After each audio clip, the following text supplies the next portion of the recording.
Hello everybody, it's Sarah, and this will be a very rushed May wrap-up. I'm actually filming this before the end of May, the reason for that being that I am shortly leaving to Morocco. I have to leave in like 4 hours, 3 hours. And so because of that, let's see if I can even manage to, you know, film, edit and upload this in those 3 hours, because my internet doesn't always like to cooperate. And yeah, I have already finished all my books that I wanted to read in May. I'm not gonna finish any more in the last 2 days of May, so let's get into it, let's get going. Let's start with the reading stats for May. Let me just very quickly open my stats on Storygraph. I have read a total of 10 books, although technically I guess you could say 13 books, I'll get to that later in May, with a total of 3,693 pages. The moods that I had in my reading were mysterious, adventurous, dark, emotional, challenging, tense, reflective and informative. Pacing, 70% of the books that I read were judged as medium paced by Storygraph, 10 as fast and 20 as slow paced. In terms of page number, I had 20% that were over 500 pages, 40% that were under 300 pages, and then 40% that were in between 300 and 500 pages. I only finished fiction books this month. Genres were fantasy, romance, LGBTQIA, magical realism, literary and horror. In terms of format, one book I read was digital, the rest was print, and it says here that all the languages, like all books, were written in English. Yes, that is also true. In terms of the ratings, I had 1 3-star, 2 3.25 stars, 2 3.5 stars, 1 4-star, 2 4-star, 1 4.5 star, and 1 4.75 star. Wow. And then, in terms of, you know, my inclusivity stats, let me just very quickly try and figure this out. So I had 1, 2, 3, 4, 5 books written by authors of color, and those 5 books are, I think, also the only 5 books that include main characters that were people of color. Then I had 1, 2, 3 books that included queer characters or were by queer authors, as far as I know. And then I had, I don't know how it's looking with disability. I had 1 book at least that included people with disability, maybe 2, maybe 3, I don't know. Yeah, can't think of that off the top of my head right now. But yeah, with all of that said, let's fly through the books that I read, and as always, starting with my rereads. The reread I finished in May, like on the first 2 days of May or something, was Words of Radiance by Brandon Sanderson. I won't be talking too much about this. For those of you who don't know, I am doing a reread of the entire series together with Steph from Coffee Over Apples and Zilla from Zilla's Pockets. And once we finish each book, we have a live show for each book. The live show for Words of Radiance, which I will leave linked down below, was almost 4 hours long. And about half the time was just the Jasmine scene between Shallan and Kaladin. So yeah, we had a lot of thoughts on that scene. But yeah, we're reading to prepare for the 5th book, and we're reading together because all of us know we wouldn't get through these books otherwise. And yeah, this time I think I had even less blue tabs than last time, which, if you don't know, the blue tabs are the ones where I'm like, I still like this actually, and I had 2 in this book. So that's the first book out of the way, and now we'll continue on, as always, obviously in order of my ratings. So I'll pull up Storygraph again. For my 3-star, I had an arc. I had The Blue Maiden by Anna Noyes, which is a historical fiction with like a handful of fantastical elements, I believe. And it's set in the 19th century, and it follows two sisters, that mostly the younger sister, that kind of is trying to find her own life and distinguish herself from the older sister and also from their mother. And in their village there's like this history of witches having been killed and burned and stuff. I randomly, because I thought the cover looked really interesting and because I thought the title sounded really interesting, I just randomly requested this on NetGalley and got the request, and that's why I read this as an ARC. Probably wouldn't have picked it up otherwise, and it was like fine for what it was. I read quite a similar book earlier this year, which I forgot the title of, that I enjoyed more, to be honest, so I don't think this is anything spectacular personally. In terms of my two 3.25 star books, the first of those that I have was one of the books that I read for my Read Around the World challenge. For May, I originally pulled two countries because May, of course, is Asian American and Pacific Islander Heritage Month, and so I wanted to pull, like, I put up a random country generator for Asia and then also for Oceania, for the Pacific Islands. And then I originally had planned to just choose one of those two books, but I ended up picking both of the countries up. And for Asia, the country that the generator generated for me was Iraq. So I read Frankenstein in Baghdad by Ahmed Sadavi. This is a book that is... I don't want to call it a retelling of Frankenstein because it's not that. It's a book that uses the themes and the topics and the subject matter of Frankenstein by Mary Shelley to tell its own story, and the story of the Iraq War, basically. And it's really hard to explain what it's about. It's about bombings and suicide bombings. It's about the what's-his-name, which is this creature that is created out of the victims of such bombings. And it's like kind of like, in parts it's almost told like a journalism, it's not the right, but like in a journalistic way. And yeah, it was interesting, although I have to say, for me personally, I ended up giving it 3.25 stars because I don't know what it was with my experience with reading this book, but it was like in here, out here, and I found it really hard to kind of really focus on the book, even though I only read like 20 to 30 pages at a time. However, this book does come highly recommended from Scylla, and so I do feel comfortable recommending it further. And Scylla is a specialist in everything surrounding Frankenstein fiction and history and everything, because she wrote her bachelor thesis on Frankenstein and adaptations of Frankenstein in literature.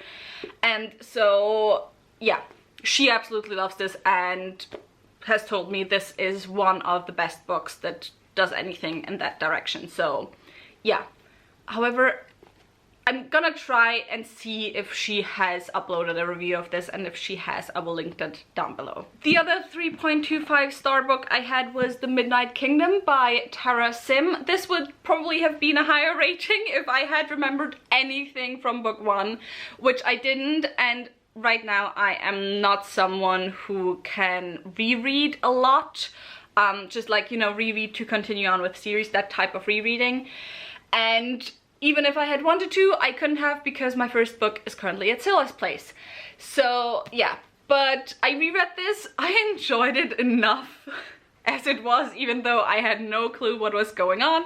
It was really interesting and funny because, like, in the first book all the characters are together in the same place, and in the second book all the characters are separated. So the books had a very different vibe to them. For those of you who don't know, this is set in the city that used to be a city of gods, but the gods and their power has been, like, not banned, but like there's been a barrier between the gods' power and the city for a really long time now, and because of that the city is slowly dying. And in the first book, the heirs of the different families, of the different noble families of the main houses of the city come together to, some for their own motivations, some to find a solution to the dying of the city, and then stuff starts happening. And yeah, I really like the characters, which is why the second book also still worked for me, even though I was so confused as to the plot. I still enjoyed the characters. I maybe would have enjoyed it more if I had had more connection to the characters still from the first book, because I felt really attached to the characters actually, and I wasn't that attached anymore with this one. I still think it's like a solid fantasy series and has just really attachable characters, I would say. So next for my 3.5 star reads. Oh, also for this one, that was my series jar pull for April. I did start it in April, but I only finished it in May. And now for my 3.5 stars, let's start with my series pull for May, which was The Scions of the Black Lotus by J.C. Kang. I read the second book, The White Sheep of the Family. And this follows kind of like, this is set in this world where you have the floating city, which is basically a whole district or a whole city just full of brothels. And it follows a secret society of spies and assassins that kind of live in the city and work in the city, both as sex workers as well as spies and assassins. And the second book follows a witness to a crime that happened in the first book, as he's trying to keep his head, but is just like absolutely incapable at the whole spy work thing. And yeah, it's just really fun. Those are really short books. This one was 150 pages about there, and the writing, like the font is fairly big with fairly big margins as well. So it's a really fast read.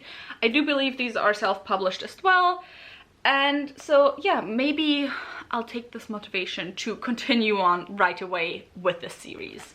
Since we just talked about my series continuations, why not pick my series continuation for June? And I'll just take this one right here, which is The Bloodsworn by John Gwynne. So I will be continuing on with The Hunger of the Gods, which, for those of you who don't know, I was just like really lackluster on the first book. I made a whole review that upset a lot of people. However, I still want to continue on with the series because it felt interesting enough in aspects to me, and because I have a history with some series that I started out hating where I loved the last book. And so since the last book in the series is coming out soon, I guess now is the perfect time to continue on with the series as well. So my other 3.5 star book, however, is Burn My Head in Heaven by John Pula. And okay, let me just very quickly tell you my story of trying to find this. So for the Pacific Islands, for my Read Around the World, because this is my second Read Around the World book for May, I picked Niue. I hadn't heard of Niue before, so I googled it. It's a small island state in the Pacific. It's a small island state with about 1,500 inhabitants, citizens. John Pula, in fact, does not live on Niue. He is Niuean, he is indigenous Niuean. However, he has lived in New Zealand, I believe, since his childhood. However, with things such as this, I will make exceptions. I usually don't like picking authors that, you know, very specifically have grown up in another country. However, with this one, this book also just very much focuses on the Niuean experience in New Zealand also. So anyway, I looked for another book originally by this author because his most famous work is, I think, The Shark That Ate the Sun or something, which has a similar subject matter to this one. I couldn't find The Shark That Ate the Sun anyway. Then I was like, okay, I'm gonna look up other books by the same author. That is the only author that I found for Niue that, you know, was indigenous Niuean. So I found this one, and I still only found it used on Amazon. However, then this book came, and the book is signed by the author. There's also a dedication to Jorg and Lottie, I think.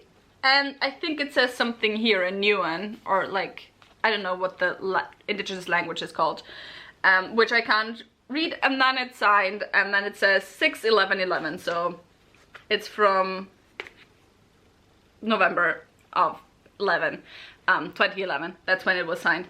So yeah, fun experience. And I'm really happy to have this book now. So this is a story that I would like compare it a little bit to 100 Years of Solitude almost, in that it's a very, like, it's a story steeped in magical realism, steeped in legend to a certain degree, steeped in history, and it's a little bit of a generational story. And so especially at the beginning we're more so set in the past, at the end we're more so set in the present, well, in the 90s, because this was published in the 90s, and in between it jumps back and forth between around 1900, just before 1900, just after 1900, when Niue was colonized and missionaries came to the country or to the island, and people started leaving a lot of the times for New Zealand. And yeah, I adored the writing. That's the main reason why I gave it 3.5 stars. I found the story just really gripping as well, or engaging as well.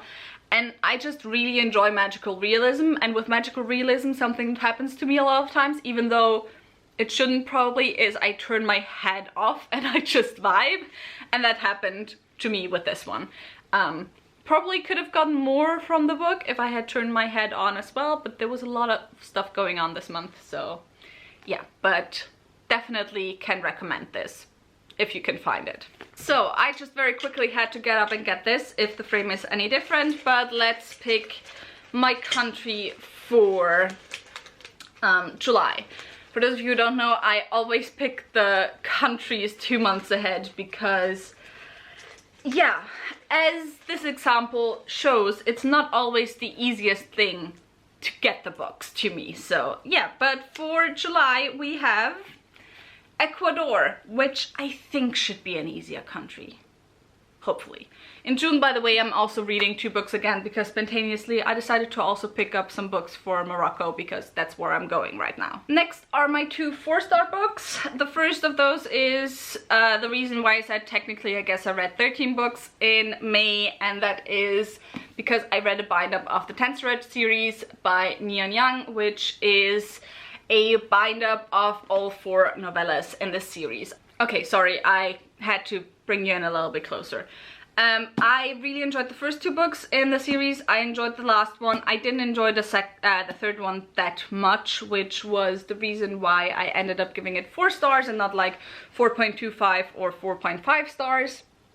And this is really hard to explain what the series is about, because again, it's a series of novellas, so the content isn't that expansive in each of the books. However, roughly we follow different characters in this country that is under the so-called protectorate, and the protector is a woman who is pretty much a tyrant. And at the beginning of the first novella, there's 2 twins being born to her that end up starting to work against her. I really enjoyed this. I thought it was like a really interesting and well spun story, or like arc overall, especially with the last book. The third book I didn't enjoy that much because it was kind of a mixed media thing with like interrogation protocols and diary entries, and I'm not always the biggest fan of those. And I really enjoyed the characters from the first 2 novellas the most. So yeah, I think I probably enjoyed the first one, so The Black Tides of Heaven, and the last one, which is The Ascent to Godhood, the most. Then I have a very surprising 4 stars, and that is After the Forest by Kel Woods.